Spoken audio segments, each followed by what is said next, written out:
Estamos aqui com mais um podcast da Santa Casa em Pauta, quando a gente traz profissionais, pessoas que fazem parte da história da Santa Casa e que a gente traz numa forma de prestigiá-la, porque é alguém que a gente gosta muito, né?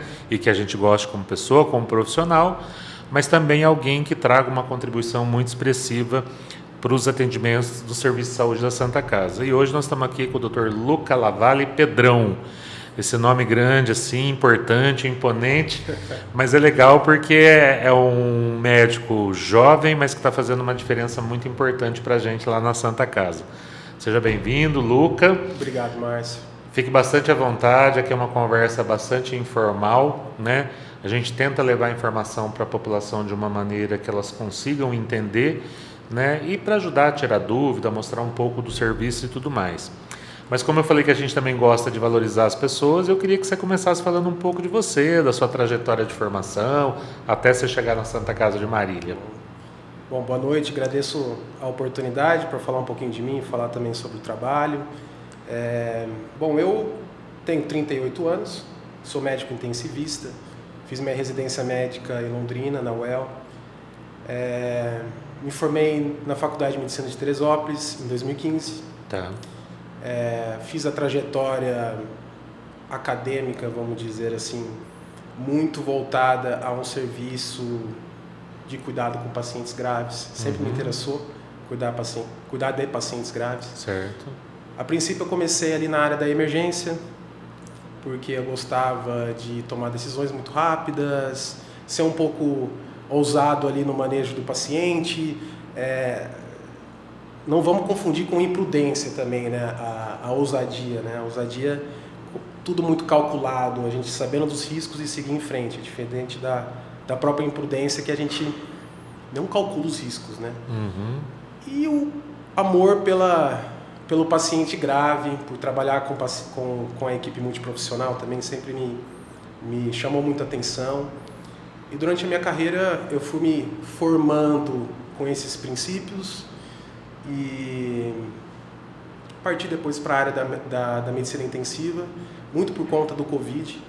Eu estava ali no pronto-socorro diariamente e de repente o pronto-socorro virou uma UTI. Exato. De pacientes gravíssimos, com uma doença nova, que até então a gente não sabia muito bem como tratar no início. Foi um período muito difícil, mas foi um período onde eu adquiri muito conhecimento e também desenvolvi um amor pela medicina intensiva. Bacana. Foi a partir dali que eu comecei a me aprofundar mais nos estudos sobre o paciente grave. Eu comecei a enxergar que eu gostava, além dos 15 minutos da emergência, eu gostava daquele cuidado prolongado com o paciente, de cuidar também o paciente como um todo, não só na situação crítica de emergência, mas também uma situação ali que o paciente se encontra numa fragilidade constante, né, diária, minuto a minuto, com muitos desafios para a gente pensar junto com uma equipe. E aquilo me motivou a fazer a intensiva, acabei prestando residência, fui para Londrina, fiz uma excelente formação lá, adquiri muita experiência também. E eu tive muitas pessoas que me inspiraram durante a minha formação. As principais são os meus pais, eu não posso deixar de Você é de Marília? Eu sou de Marília. Tá. Na verdade não, desculpa, eu sou de Londrina. Tá. A minha família é um pouco cigana, então assim, eu nasci em Londrina. Tá. Depois nós fomos morar na Itália, meus pais são dentistas, os dois. E naquela época do Collor, o país estava muito ruim, eles migraram para a Europa. A minha família parte da minha mãe toda é italiana, meu avô é italiano, minha avó, meu irmão nasceu na Itália, inclusive. Tá. Então a gente foi para a Itália. A princípio eu era muito pequenininho, tinha nem 1 ano de idade, 1 ano e meio. Ficamos morando na Itália, depois fomos para Portugal. E lá eu morei 14 anos, resumidamente, né? Estou só resumindo rápido. E aí voltamos para Marília, Tá. voltei com 14, 15 anos, estudei aqui, depois fiz minha faculdade no Rio de Janeiro. E no Rio de Janeiro eu voltei, fiz uma especialização em emergência em São Paulo. Depois voltei para Marília, fiquei no pronto-socorro, veio o Covid, eu tive essa vontade de fazer medicina intensiva e acabei me mudando para Londrina. E a hora que acabou a residência, eu sou casado com a Isa, com a Isadora. A gente estava pretendendo já fazer uma família e a gente queria uma rede de apoio. Em Londrina só estávamos nós. Entendi. Então a gente falou, vamos voltar para Marília. E aí Bacana. coincidiu a minha formação com o meu término da formação, com a Santa Casa abrindo uma nova UTI e eu consegui entrar, né, no processo. E estou muito feliz, assim. Então, basicamente, essa é a minha formação acadêmica, assim. Legal, você vê, né? A gente se conhece há um bom tempo, né? Quanto tempo você está lá? 2 anos? 1 ano e 4 meses. 1 ano e 4 meses. Eu nem sabia dessa história sua, de morar na Itália, morar em Portugal, porque a gente só trabalha, né, Luca? Não dá tempo de conversar, né? A gente só se encontra no corredor rapidamente. Aqui a gente também vai aprender um pouco sobre isso. Mas acho que você traz aí coisas importantes para a gente pensar, né, Luca? Porque, primeiro, né, o quanto tentar achar algo positivo que a Covid proporcionou, né? Porque acho que muita gente se enveredou para essa área da medicina intensiva, da urgência na época do Covid, né? Porque muitos profissionais foram direcionados para essa área, uma área muito difícil.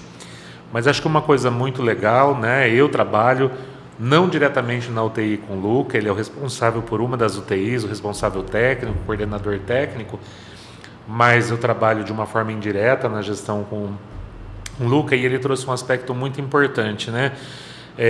Trabalhar em saúde dói muito, então às vezes a gente quer diminuir um pouco o contato com o paciente também para reduzir o sofrimento. Sim. Né? E você fez um caminho diferente, você falou, eu não quero só os 15 minutos do maior sofrimento, né?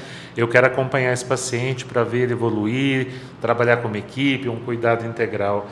Eu acho que isso que o Luca está trazendo, ele já traz um pouco do diferencial dele enquanto profissional do ponto de vista humano, né? Tecnicamente um profissional excepcional, mas também vai mostrando um pouco desse caminho, né? Porque trabalhar com um paciente crítico em terapia intensiva traz essa responsabilidade também, né, Luca? Sim, assim, não é nenhuma responsabilidade a humanidade dentro da UTI, ela é um dever. Ótimo. Porque o paciente, quando está dentro da UTI, ele não é só o paciente, ele também é a família toda. Exatamente. Então é uma família toda que está vivenciando um momento muito delicado. E a gente, como intensivista e quem trabalha dentro de uma UTI, a gente está a todo momento, eu acho que como sociedade, a sociedade como um todo perde um pouco a humanidade. Exatamente. Né? E dentro da UTI, isso também é um pouco mais... salta mais aos olhos. Por quê? Porque é um ambiente onde a gente está lidando com um paciente grave, lutando contra a morte, tentando sobreviver. E aquilo vai nos causando muitas emoções dentro da gente. E uma forma da gente se proteger é a gente tentar ficar mais frio. E muitas pessoas têm o conhecimento, assim, ou então tem uma visão que a UTI é um lugar frio. Mas muito pelo contrário. A UTI, aí que vem a parte da humanização. Uhum. A UTI, ela é muito viva. Ela não tem... Sim, existem óbitos.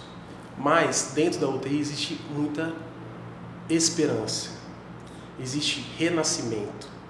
É um lugar onde a gente consegue acolher o paciente, fazer com que o paciente permaneça acreditando que ele vai sair, né?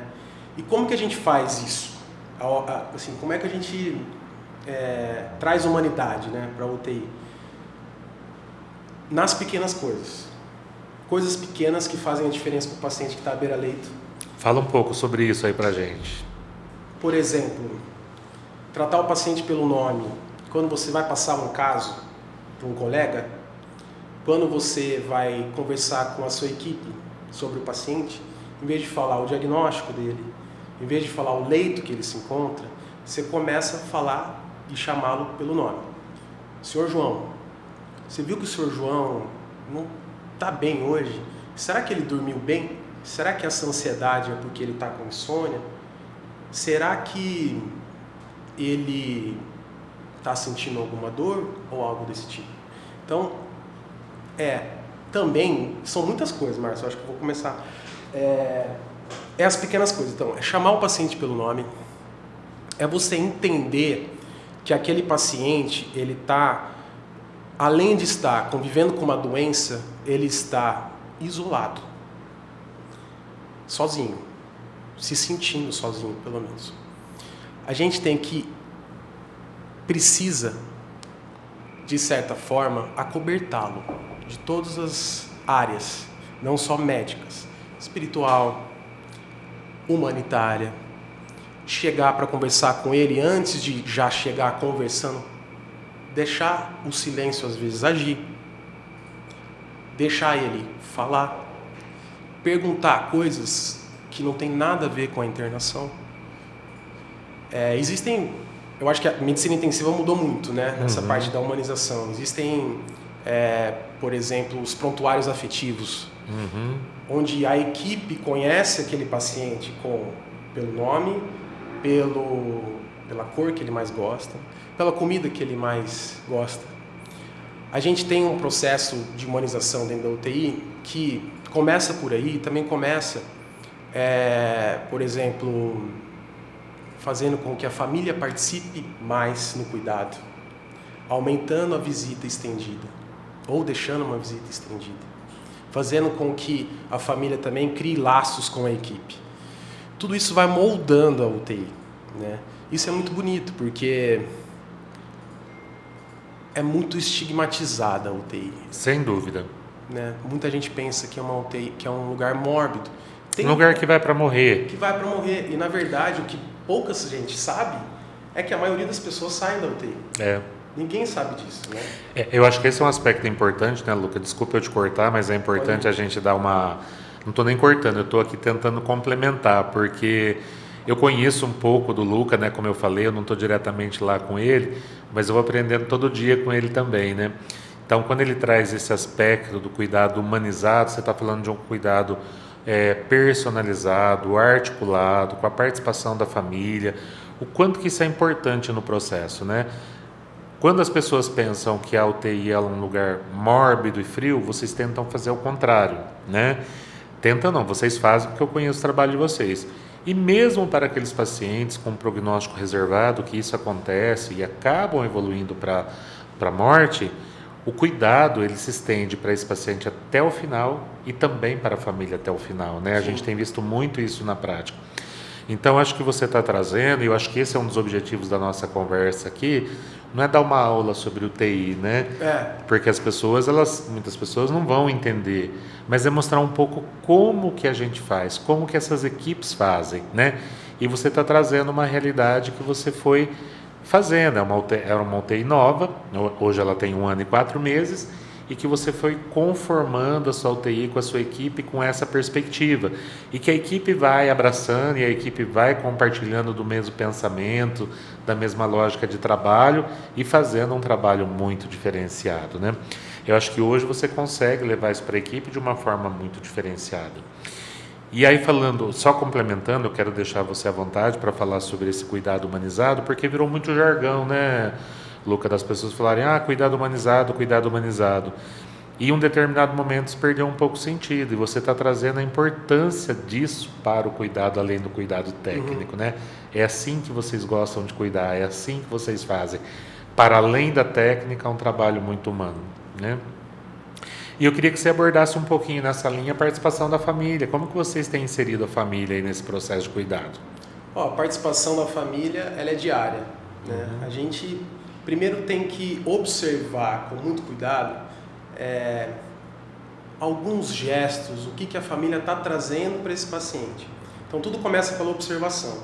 É a análise à beira-leito de que quando a paciente está com a família, isso traz angústia, porque às vezes pode trazer uma certa angústia, uma certa ansiedade, tem família que atrapalha. Tem família que pela ansiedade, talvez, né, Luca? Pela ansiedade, por medo, por vontade de tirá-lo lá da UTI.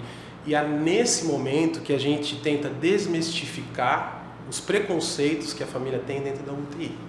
é a gente chamar a fisioterapeuta e falar para a família que, ó, isso aqui é a fisioterapeuta.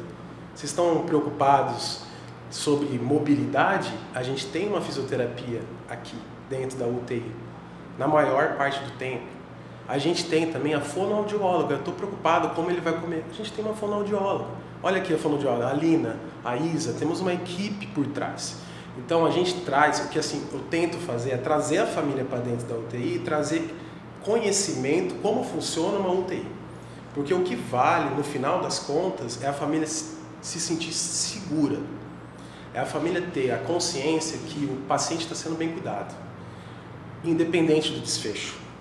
Porque existe muitos casos, alguns casos que o desfecho não é o que a gente esperava. Exato. O paciente evolui, infelizmente. Mas quando você percebe que você conseguiu humanizar a família, quando você conseguiu trazer a família para perto, é quando a família, mesmo perante a morte, ela te agradece. Eu falo, obrigado pelo cuidado, eu sei que vocês fizeram de tudo. Então isso é a humanização, né? E a gente traz a família assim, informando, aumentando a visita, deixando a visita estendida, entendendo que quando a gente chega, por exemplo, muitas vezes a gente chega à beira-leito, vai conversar com a família na hora da visita, a família está num processo de, está apenas observando o doente. Ela não quer conversar com você. Ela está observando. Ali naquela troca, ela está pensando na história que ela viveu com aquele paciente. Coisas, né? 1000 coisas. Você vai interromper? Você vai começar a falar sobre a evolução dele? Não. Você vai esperar, respeitar aquele silêncio, observar o que está acontecendo. E quando ela se sentir preparada, ela vai olhar para você e vai conversar.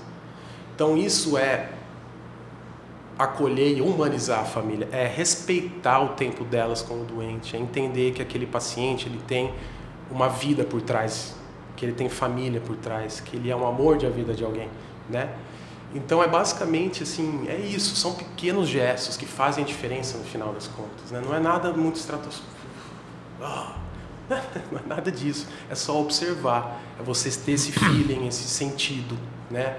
De que não é a hora de conversar com o paciente, não é a hora de conversar com a família, é a hora de chegar, abraçar, colocar a mão no paciente, um toque, não é colocar a mão de exame físico, um toque no paciente, na mão do paciente, fazer com que ele se sinta que você está ali, que você está junto. E isso vale não só para o médico, isso vale para a equipe toda. A equipe tem que ser assim. E eu acho que quando você começa a ter essa movimentação, todo mundo faz. Porque é contagiante.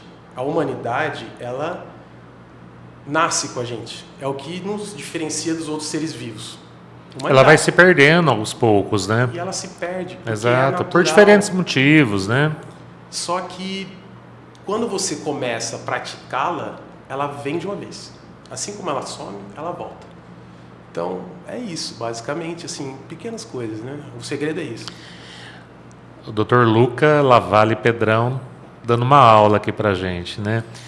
Eu acho que o quanto que é importante da gente falar sobre isso, né? Para a gente sair da técnica, não que a técnica não seja importante, a gente precisa da técnica, da tecnologia, da inovação, mas ele está falando de algo muito diferenciado, que a gente vai percebendo que também se perdeu nas pessoas de uma maneira geral. Sim, quanto que é importante resgatar isso. E eu vejo isso na prática. A equipe que ele trabalha é uma equipe que está integrada e que está articulada, trabalhando com essa perspectiva.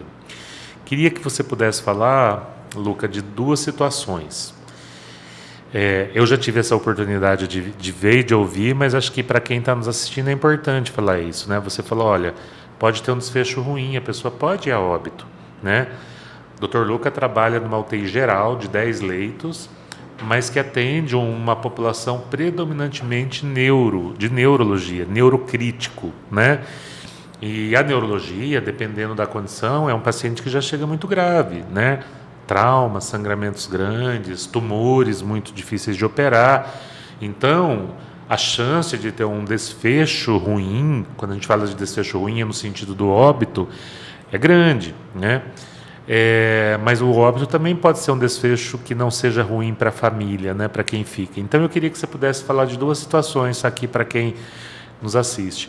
Uma situação é uma situação que o paciente evoluiu, que teve um desfecho ruim, ele evoluiu para óbito, mas a relação com a família foi muito positiva. E uma outra situação que tenha te surpreendido, de algum paciente muito grave, que num primeiro momento você avaliava como muito difícil a evolução e que ele evoluiu bem, que saiu da UTI. Se você tem alguma situação dessa para trazer aqui para a gente. Nossa, eu tenho várias situações, Márcio. Alguma que tenha te marcado mais? Eu acho que recentemente, o que me marcou mais foi um paciente jovem com traumatismo craniano, um traumatismo muito, muito grave. Né? Dentro do estadiamento que a gente tem, era um dos mais graves, era um estágio 3 de 4, vamos dizer assim. Bateu na traseira do caminhão? Bateu na traseira de um caminhão. E fraturou a face inteira, fraturou a base do crânio, teve várias fraturas. Veio de um outro serviço, né? Tá. Veio referenciado para nós, somos referência da neurocirurgia, para avaliar e ver se tem alguma conduta cirúrgica. Acabou que não há nada a ser feito cirurgicamente. Tá. E veio com um diagnóstico, uma hipótese diagnóstica, vamos dizer assim. Não foi um diagnóstico, era uma hipótese de morte encefálica. Tá. E com o tempo, quando a gente se depara com um paciente dentro da UTI, primeiro que o que eu aprendi e ensino a alguns colegas também, não comprar diagnóstico. A gente não pode Isso comprar é muito diagnóstico. importante, né, Lucas? Muito importante dentro da UTI. O paciente vem, você não pode comprar, você tem que estar com o faro aceso.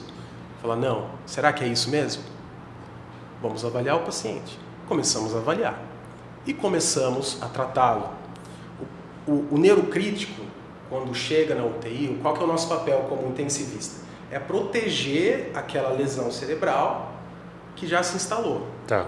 Então é prevenir danos secundários, controlar a frequência, pressão, saturação, temperatura, hidratação, monitorizar a pressão intracraniana através de monitorização não invasiva, enfim, usar o uso da tecnologia a seu favor. E isso que é interessante, né, que é bonito também ver. Dia após dia ele ia se recuperando, vai se recuperando, e a recuperação começa nas pequenas coisas. Primeiro, o que ele não tinha de reflexo, ele começa a apresentar um. Você fala, opa, tem um. Bom sinal. Bom sinal. De repente, 2, 3. E você começa a ficar entusiasmado. E isso que nos move dentro da UTI é a vontade de querer dar certo. Mas é diferente de jogar todas as fichas e ir até o final. Porque a gente tem que ter a clareza que a gente tem que fazer tudo pelo paciente e também pela família, mas a gente tem que saber as limitações. Até onde ir. Até onde ir. E tem que entender que como que eu vou inserir esse paciente de novo? Como é que esse paciente vai se reabilitar? Ele vai ter qualidade de vida? Então, o entendimento de saúde é mais do que só sair da UTI. Você está trazendo aí aspectos do ponto de vista bioético, moral, respeito, valorização da vida, né? Então, e acabou que depois de meses, esse paciente saiu da UTI recentemente, né? E foi um paciente que também me trouxe muito conhecimento de coisas que vão além da medicina, da parte espiritual também. Era uma família muito religiosa. E eu comecei a perceber que existia algo no ar desde o primeiro dia. Eu vi que ali Deus estava agindo, eu senti. E isso que é muito bom da UTI, porque você percebe e você tem que dar valor a essa espiritualidade também, porque isso pode fazer a diferença, né? E realmente foi um desfecho bom. Saiu da UTI, está em casa, está em casa se recuperando já. Então me surpreendeu muito porque era um paciente que todos acreditavam que poderia ter um desfecho ruim, menos a família. A família acreditava até o final. E a UTI 3, que também fez o que tinha que ser feito, lutou até o final para o paciente, respeitando os limites, entendendo que aquele paciente tinha uma chance também de voltar para a sociedade reabilitado, ou então pelo menos continuar agora a reabilitação, porque não é fácil, né? E qual foi a outra pergunta? Só antes da outra pergunta, esse paciente, a gente teve uma discussão, a gente faz na Santa Casa o que a gente chama de reunião de experiência do paciente. A gente faz isso em todos os serviços, em todos os setores. A gente não consegue fazer muito pelo tempo, mas a gente, no mínimo, uma vez por mês, reúne familiares e equipes que cuidaram de pacientes para contar a sua experiência em UTI, né? E é um momento de grande aprendizagem. A gente ouve muitos elogios, muitos agradecimentos e a gente leva também, muitas vezes, muitos puxões de orelha. Mas é isso que nos motiva a corrigir processos e melhorar. Nós também somos humanos, né? E na última reunião de experiência do paciente da UTI, que o Dr. Luca coordena, eu tento participar ao máximo dessas reuniões, e essa família estava. E a semana passada eu vi esse paciente na cadeira de roda no pátio. E a mãe me chamou, porque ela me reconheceu. E me chamou. E ele respondeu ao que eu perguntava tranquilamente. Ele estava entendendo tudo que eu estava falando. Sim. Então, eu acho que isso que o Luca está falando é assim, né? Quanta coisa importante, né, Luca? É a gente usar a tecnologia, é a gente usar o conhecimento científico, é a gente valorizar os aspectos bioéticos, é a gente valorizar quem a pessoa é valorizar o conceito que ela tem e a perspectiva que ela tem de vida, de religião. Não importa a nossa, para ela é importante, ela valorizou. Exato. E ela acredita que a religião realmente fez um diferencial na vida dele, sem julgamento, né? Isso é muito legal. Então a gente vai vendo que trabalhar nessa perspectiva, a gente une forças, né? A família, a equipe, com seus erros, com seus acertos, com seus aspectos de formação, e tudo isso precisa ser valorizado. O que você está trazendo é assim, a gente precisa valorizar cada momento e cada fase, cada conhecimento que cada um tem, né? Acho que esse é um exemplo legal que você está trazendo de um paciente que vem com uma hipótese diagnóstica já meio que definida. Exato. E aí a gente precisa acreditar. E isso que você está falando, é importante a gente não rotular. E é importante a gente saber até onde a gente precisa ir, que momento que a gente precisa parar e como que a gente constrói isso com a família, né? Esse é um aspecto extremamente importante. E a outra pergunta que eu tinha te feito era de um desfecho ruim, né? De um paciente que tem evoluído para óbito, mas que mesmo assim vocês puderam dar todo o suporte e apoio para a família, né, no sentido de que essa pessoa possa fazer um movimento de morte tranquilo e que a família se sinta muito acolhida durante esse processo. Essa era a segunda situação que eu tinha te perguntado. Eu vou lembrar de um paciente, porque foi recente também, um paciente jovem com uma lesão cerebral aguda, sangrou, fez um AVC hemorrágico, e foi um paciente...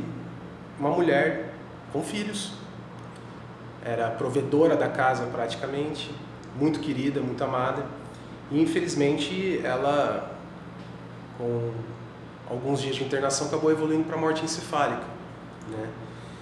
E aquilo é muito difícil, a gente perder um jovem, assim.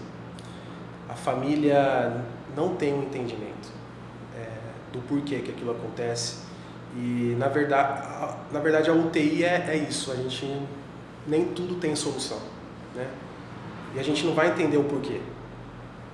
É claro que a gente tem que estar sempre pautado com técnica, ciência, tecnologia, para o melhor.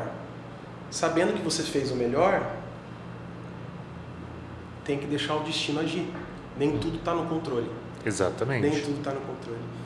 E essa paciente acabou evoluindo à morte encefálica, só que no final, a família, observando o tratamento que a gente teve com ela, a comunicação que a gente fez, porque a importância de, quando você conversa com a família, é muito importante você não usar muito termos técnicos, é você falar a língua da família. Se você explica bem o que está acontecendo com aquele familiar, se você coloca para a família quais são os seus planos e metas de tratamento daquele paciente, se você é franco e direto que isso pode acontecer, a morte encefálica pode acontecer, A família, desde o início, ela está alinhada com você. E ela sabe que se o desfecho for ruim, ela vai entender que você fez de tudo e que a equipe também estava com a paciente, cuidando e tratando. Essa paciente acabou evoluindo a morte encefálica e acabou sendo doados os órgãos dela. Tá. Então foi um desfecho ruim que me marcou, porque foi uma paciente jovem que eu acreditava que poderia ter uma chance. A gente fez de tudo, a equipe fez de tudo, mas infelizmente não estava mais no nosso controle, ela acabou evoluindo e pela conversa Que foi sendo construída com a família, no final das contas, dentro de uma tristeza, de uma perda, uma perda, né? Um luto, né? Vidas. Saíram órgãos que puderam ajudar outras pessoas. E isso a família viu com muito entusiasmo também. Foi meio que aquilo ajudou a não curar, mas a amenizar, diminuir o luto que eles estavam vivendo. Então foi um exemplo recente que a gente teve, não tão recente assim, tá? Que foi um desfecho ruim, que eu não esperava, que eu fiquei muito triste, mas que no final das contas a família entendeu tudo isso pela humanização que a gente teve, pela conversa que a gente fez da equipe também, e acabou se transformando em algo bom. Você está falando de desfecho ruim no sentido da finalização da vida, né, Luca? Porque nós trabalhamos em saúde, a gente sempre busca a continuidade da vida, a manutenção da vida, mas a gente também tem que saber a hora de parar, né? Mas é um desfecho que, apesar da finitude, né, do término da vida, ela ressurgiu em outras vidas, né? E isso dá um alento para a família. Mas esse é um processo de construção, né? No outro podcast que a gente estava conversando com o Dr. Rui da neurocirurgia, a gente falou sobre isso, né? O quanto que é importante a gente construir isso com a família, com compaixão, com afeto, com humanidade, com informações claras, né? Valorizando tudo isso que a família traz de informação, valorizando as relações, até resgate de relações, né?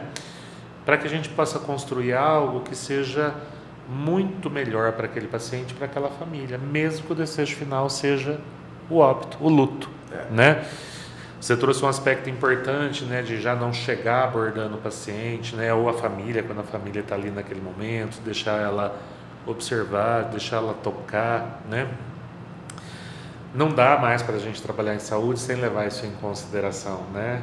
Ambiente de saúde e UTI, principalmente, são ambientes de resgates e conciliações, né? De famílias que muitas vezes estavam distantes, que não se conversavam, e ali é um momento que precisa de um resgate e que é um momento que a gente propicia isso para eles também, né? Então, você traz com muita tranquilidade, com muita leveza, a importância dessa valorização para um desfecho muito bom, independente da morte ou não. Sim. Que para muitas vezes, né, a morte, ela é muito, na grande maioria das vezes para as pessoas, a morte ela é muito traumática, né?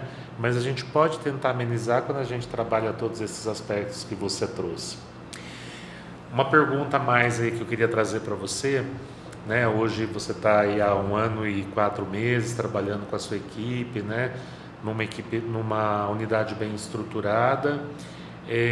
O que você traria como desafios ainda a serem? Deve ter muitos, você é muito jovem, mas quais desafios que você pensa que são importantes para a gente superar, para que a gente tenha um cuidado cada vez mais qualificado do ponto de vista técnico, humano e comportamental das equipes? O que você acha que é importante trazer aí?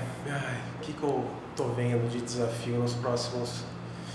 Eu acho que um desafio grande é manter a forma como que você faz o tratamento, essa humanidade.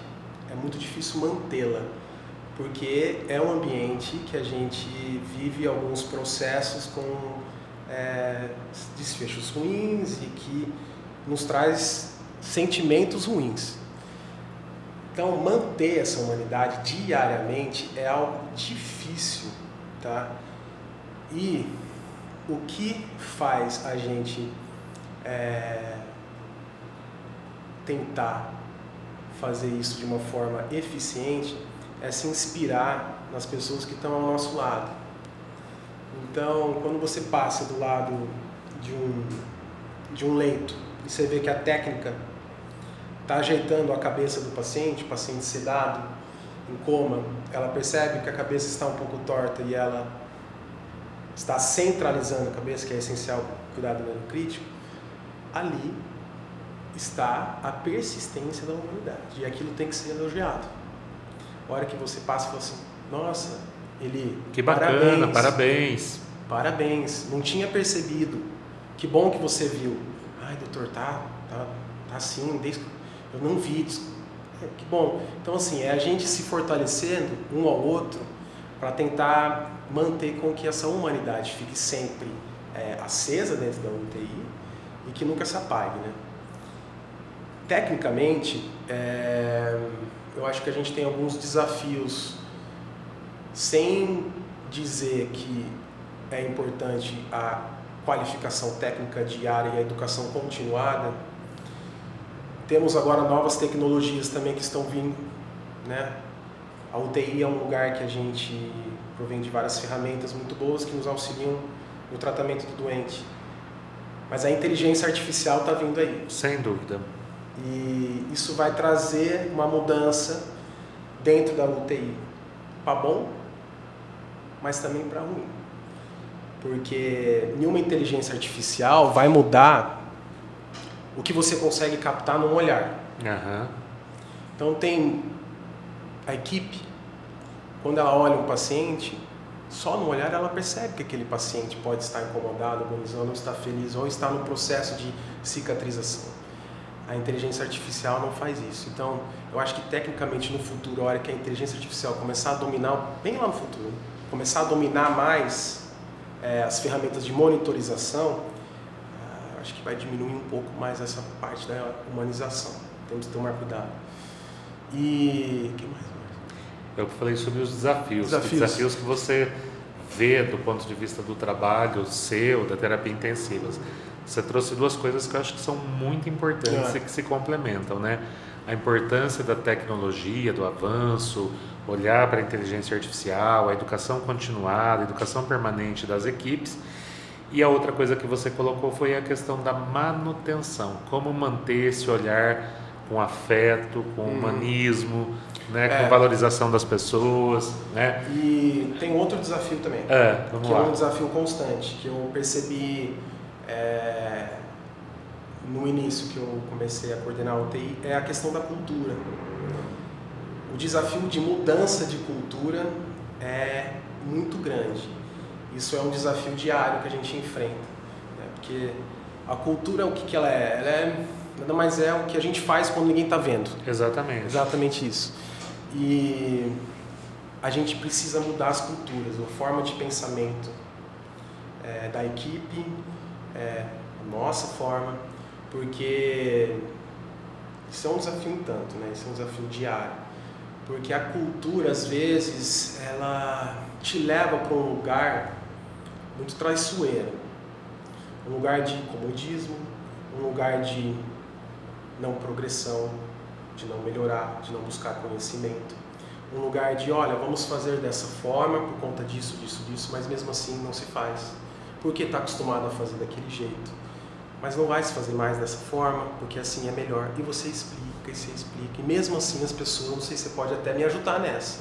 Porque você tem cabeça melhor e está mais experiente. Por que fica esse ciclo contínuo de persistência, de cultura? Não se muda a cultura. Eu acho que esse é um desafio muito grande.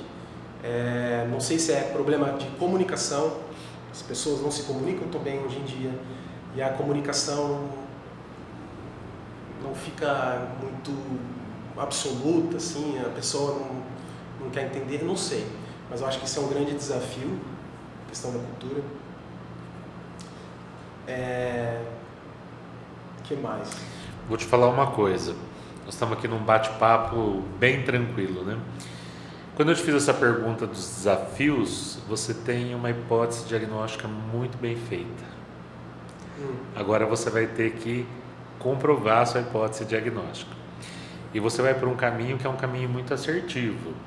Você traz a questão da técnica, da inovação, né, da ciência, isso é fundamental.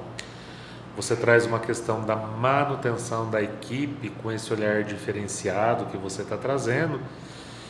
E você traz a questão da cultura, que tem muita relação também com a questão do comportamento da equipe. Cultura, ela demora tempo para você incorporar. Alguns autores trazem que para você mudar uma cultura de uma instituição, ela vai 5 anos ou mais. Com as novas tecnologias e ferramentas de informação, inteligência artificial, isso ainda dificulta um pouquinho mais. Mas quero trazer uma coisa para você pensar. Você trabalha com uma equipe que tem um comportamento muito diferenciado hoje. Sim. Isso é cultura. É algo que foi sendo construído, que você dá as diretrizes, você dá o caminho, mas que as pessoas elas vão construindo junto com você. Então a cultura dentro da sua unidade, ela está sendo construída num tempo bem menor do que o que a maioria das pessoas constroem. Então, se isso te serve de alento, a cultura dentro do seu serviço ela está sendo instituída. É lógico que isso pode acontecer, pode mudar a partir do quê? Sai 2, 3 plantonistas seus, sai o enfermeiro, sai a fono, de repente sai todo mundo junto, porque as pessoas mudam de cenário, mudam de vida, você tem uma equipe nova entrando. É começar não, é dar continuidade, mas fazendo essas pessoas entrarem num ritmo diferente. Então você vai ter momentos de maturidade diferente da equipe. Mas a construção dessa cultura você está tendo. Isso é coisa da sua formação individual, da sua formação pessoal e também da sua formação profissional. Esse movimento cultural você está fazendo. Sim. Né? E é muito bom ouvir você falando isso, né? Porque a gente vê que esse é o caminho realmente que a gente precisa se a gente quiser fazer mudança dentro de um serviço de saúde. Né? Você está num caminho que é um caminho muito bacana, né? Muito provavelmente as pessoas que estão nos assistindo, elas estão lá meio vidradas, principalmente se for profissional da saúde, porque essa é a receita que a gente tem, mas que é muito difícil de fazer, né? É fazer com que as pessoas incorporem ciência, humanidade, tecnologia e comportamento que leva em consideração a compaixão e o afeto. Se a gente tem isso, a gente tem saúde de um outro jeito, né? E você traz isso com muita clareza, né? Então, acho que assim, muito bacana a nossa conversa e que isso possa mobilizar nas pessoas esse desejo e a necessidade de mudança de cultura, porque é assim que a gente muda, é assim que a gente faz saúde de um jeito diferente, né? Então, fico muito feliz de ter trazido você aqui para você falar e superando aqui as minhas expectativas e com certeza de quem nos assiste, de que é possível fazer uma saúde diferenciada, né? Porque nós escolhemos uma profissão que cuida de gente, né? Não dá para não olhar para a gente, não dá para não olhar para as pessoas. O doente ele não vem sozinho, ele vem com família, ele vem com amigo, ele tem história, ele tem contextos de vida, né? E que a gente precisa valorizar. Se a gente não fizer isso, a gente não está fazendo uma medicina de qualidade, né? Então, fico muito feliz com isso. Nosso tempo ele é relativamente curto, a gente está finalizando. Eu vou fazer uma última pergunta para você aí, né? Como que você, 2 perguntas. Como que você se vê hoje dentro da unidade de terapia intensiva da Santa Casa, dentro de uma das unidades de terapia intensiva da Santa Casa como coordenador, o seu papel, a sua responsabilidade enquanto isso, né? O seu amadurecimento nesse período que você está lá. Acho que essa é a primeira pergunta. Vamos lá, depois eu faço a outra, para a gente finalizar. Olha, eu estou orgulhoso. Acho que a palavra é orgulho. Orgulho da equipe, das pessoas que estão dentro da UTI, do comprometimento delas com os pacientes, com os familiares. Eu todo dia, assim, que eu acordo, a primeira coisa que eu penso é a Santa Casa, é a UTI. E a gente criou um laço muito afetivo dentro da UTI com a equipe, né? Isso é fundamental, né? Isso é muito fundamental, porque a equipe, a técnica, a enfermeira, a fono, a físio, todo mundo da equipe, a farmácia, elas têm que ser escutadas. Porque o médico, ele, tecnicamente, nunca vai saber tudo. Não existe médico que sabe tudo. Agora, se você juntar o que você sabe com o que a físio sabe, com o olhar da técnica que está acudada à beira-leito, com o enfermeiro que tem aquela visão gerencial da instituição, também do paciente, juntar tudo em prol do paciente, a UTI vai muito, muito longe. Isso que eu gosto da UTI 3. A gente criou uma família, a gente tem e os nossos colegas médicos e todos os outros profissionais são valorizados, sabem que tem voz. Então isso que me dá muito orgulho. Então hoje eu penso muito nisso, assim, eu vejo a importância que é o cuidado, a consciência coletiva da equipe é muito mais do que individual, né? Então assim, não existe genialidade individual que supere a consciência da equipe, a consciência coletiva, a sabedoria da coletiva, né? Então isso eu me orgulho muito na UTI 3, assim, a gente está fazendo um trabalho incrível e a gente só está no começo, tem 1 ano e 3 meses. Exatamente. Mas a gente está caminhando e cada dia que passa eu vejo a equipe desde que começou, porque a gente teve muitos funcionários que não tinham experiência de UTI. Então no começo a gente foi ensinando sinais de deteriorização clínica. Pegando na mão, né? Pegando na mão, e eles nos pegando na mão, ensinando outras coisas também. Exato, uma troca. Uma troca, então isso é importantíssimo, me dá muito orgulho, sabe? E hoje quando eu percebo que a técnica está incomodada com a cabeceira não elevada, quando a físio comemora um pequeno passo que o doente fez, então é mais orgulho mesmo, assim, isso que eu penso mais. E a última pergunta, como que você quer ser lembrado pelos seus pacientes ou pelas pessoas que você cuidou?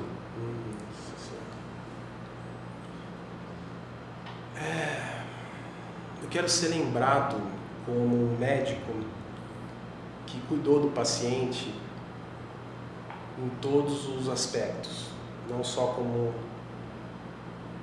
doença, como acolhimento, escuta, parte mental. Eu quero ser lembrado como um profissional que os familiares saibam que tentei de tudo, que nem tudo está ao nosso alcance, mas que eles foram muito bem acolhidos por mim, porque eu fico mais satisfeito quando eu recebo um elogio do tipo: doutor, você me escutou. É isso que eu quero que os meus pacientes pensam de mim. Em vez de pensar, ele tratou do meu coração, eu saí, doutor, aquele momento lá você escutou, cara, você me ouviu. Isso para mim é mais satisfatório do que realmente, assim, claro que satisfatório.